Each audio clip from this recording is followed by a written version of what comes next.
হ্যাঁ বন্ধুরা, সবাই কেমন আছেন? আশা করি মূলত সবাই ভালোই আছেন। আমি আপনাদেরকে আবারও আরেকটা জিনিস দেখানোর চেষ্টা করেছি।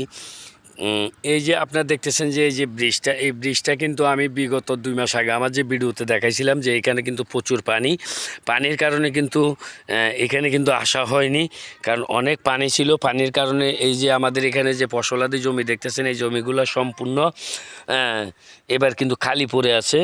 কেউ ধানের চাষ করতে পারেনি। তো এই কারণ এখানে কিন্তু প্রচুর পানি ছিল, প্রচুর পানি, এবার বন্যার পানি।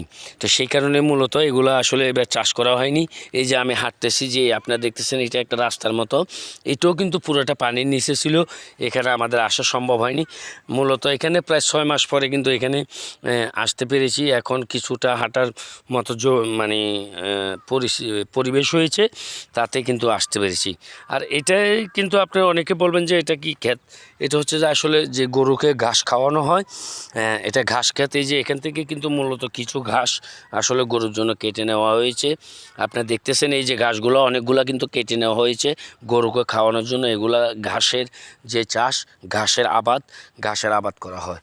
আর এটা একটা খাল, এই যে খালটা দেখতেছেন, এই খালটাও কিন্তু মূলত 2 থেকে আড়াই মাস আগেও কিন্তু এটাতে ভরা পানি ছিল। পানির জন্য আসলে কিছুই দেখা যায়নি। এত পানি ছিল, বলার কোনো ভাষাই নেই।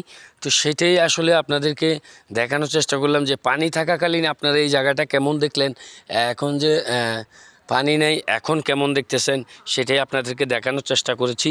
তো এই আপনারা অবশ্যই আমাকে কমেন্টের মাধ্যমে জানাবেন আমার এই এলাকাটা আমি আপনাদের মাঝে আসলে তুলে ধরার জন্য চাইছি।